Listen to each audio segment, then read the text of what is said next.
Okay, so are you ready to dive into this San Francisco itinerary? Always ready to explore a new city, Yeah. especially one as iconic as San Francisco. Right. And yours is packed with the classics, Fisherman's Wharf, Alcatraz, the Golden Gate Bridge. But knowing you, you're not just skimming the surface, you're looking for those hidden gems, those local spots that most tourists never even hear about. You know me too well. I want to experience the real San Francisco, not just the tourist traps. Exactly. And that's what I love about this itinerary. It's got that perfect blend. And 3 days, that's a good chunk of time, right? Coffee. Enough to really get a feel for the city without feeling rushed. It's the sweet spot.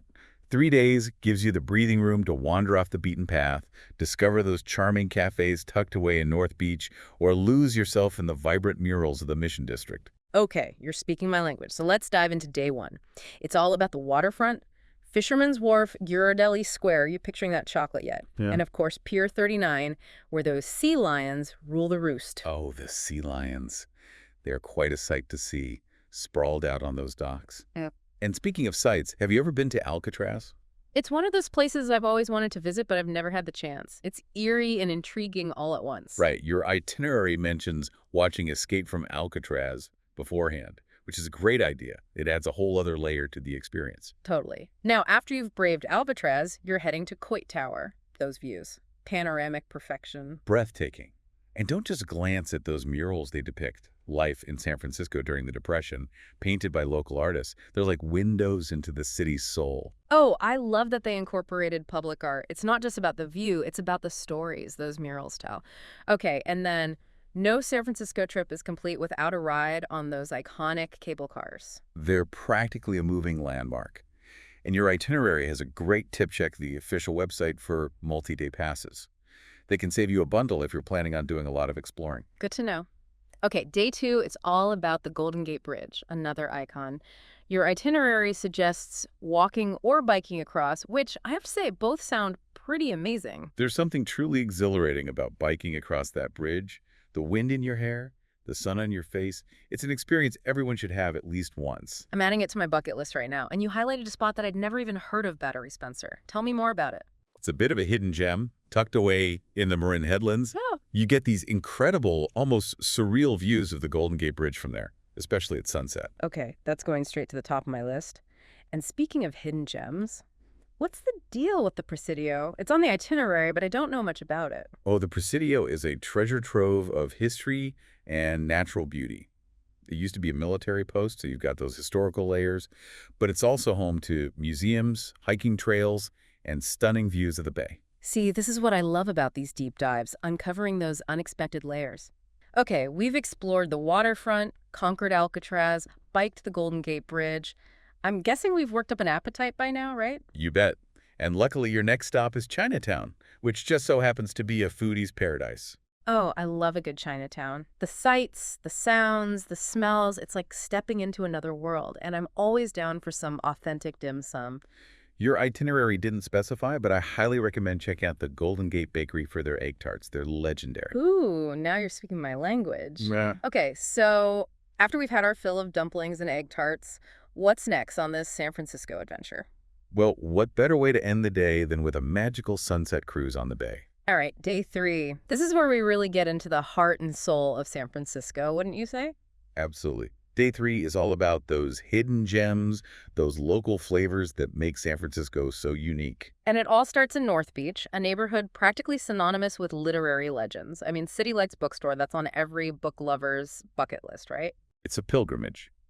Imagine browsing the same shelves that once held court to the likes of Kerouac, Ginsberg, Ferlinghetti, the Beat Generation, practically breathed life into this place. I'm getting chills just thinking about it. And what better way to soak it all in than with a stop at the legendary Vesuvio Cafe right next door? I was hoping you'd say that.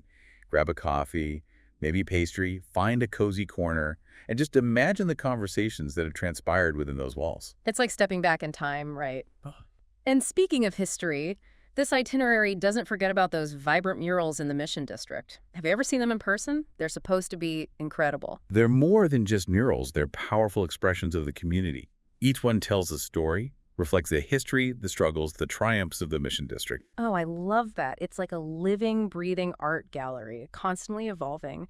And while we're in the Mission, we can't forget about Mission Dolores, the oldest surviving structure in San Francisco. Talk about a juxtaposition. Right. Ancient history alongside modern masterpieces. You've got those layers upon layers of history to explore, from Spanish missionaries to the vibrant cultural tapestry of the Mission today. It's incredible how much history is packed into one city. And speaking of history, this itinerary takes us to another neighborhood with a powerful story to tell, the Castro. The Castro is synonymous with the LGBTQ rights movement. Your itinerary specifically mentions Harvey Milk, and for good reason. He was a true pioneer, a champion for equality, and his legacy is still so present in the Castro today. Absolutely. Walking those streets, you can feel the energy, the spirit of activism that he embodied. And while you're there, be sure to check out the Castro Theater. It's an architectural gem. Oh, I've heard it's stunning. Those old movie palaces have a certain magic about them. Okay, we've wandered through literary havens, explored vibrant murals, traced the footsteps of history and activism. Where does this whirlwind day lead us next? Well, as the sun begins to set on your final evening in San Francisco, what better way to say farewell than with a stroll along the Embarcadero? Okay, paint me a picture. What will I see? Imagine the sun sinking below the horizon, casting a golden glow on the city skyline. The Bay Bridge twinkling in the distance, the gentle breeze carrying the scent of salt air, and maybe even a hint of sourdough bread. Okay, you're making me want to book a flight right now. It sounds absolutely magical. It truly is. Find a bench, soak it all in, and let those San Francisco memories wash over you. It's the perfect way to end an unforgettable trip. No, we can't forget about the most important part of any trip, can we? Tell me more about these food recommendations. Oh, where do I even begin? Your itinerary is a foodie's dream. We've got Irish coffee at the Buena Vista Cafe, oysters at Hog Island Oyster Co., prime rib at the legendary House of Prime Rib. My mouth is watering just thinking about it. I have a feeling you're going to need to pack your stretchy pants for this trip. And those are just a few highlights. Oh, I'm ready to eat my way through San Francisco, but with so many incredible options, how will I ever choose? That's the beauty of it. You don't have to. It really is. There's so many incredible places to eat in this city. But, what's not explicitly mentioned in your itinerary, but adds a whole other dimension to the San Francisco experience. Those mornings when the fog rolls in and blankets the city. Oh, you're right. I've seen pictures. It's like stepping into a different era. Exactly. It's magical, almost like stepping onto a movie set. See, I love that you pointed that out. It's those little details, those unexpected moments that can make a trip truly unforgettable. Couldn't agree more. And while you can't plan for the fog, what you can plan for is that sense of adventure, that willingness to just wander and see where the city takes you. That's what I'm most excited about. Not just checking off the landmarks, but really getting lost in the neighborhood, soaking up the atmosphere. Exactly. Mm. And don't be afraid to deviate from the itinerary. Some of the best discoveries happen when you least expect them. So true. Now, before we wrap up, any final recommendations? Things you discovered on your own San Francisco adventures that didn't make it onto this itinerary? Let me think. Have you considered checking out the Ferry Building Marketplace? I've heard whispers, but tell me more. Okay, imagine this. Local artisans, fresh produce, the aroma of freshly baked bread filling the air, and did I mention the oysters? Okay, you definitely had me at oysters. This sounds incredible. It's like a foodie's paradise. It truly is, and it's right on the Embarcadero, so you can easily work it into your sunset stroll. Perfect. I've got it all noted down. Good. I want to hear all about it when you get back. Oh, I'll have stories. This deep dive has sparked a serious case of wanderlust. I can't wait to experience it all for myself. The food, the history, the culture, even the fog. Then our work here is done. Enjoy San Francisco. I have a feeling you're going to fall in love with it. I have a feeling I am too.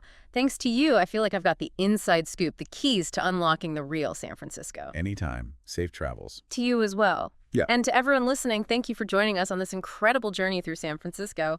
Until next time, happy travels.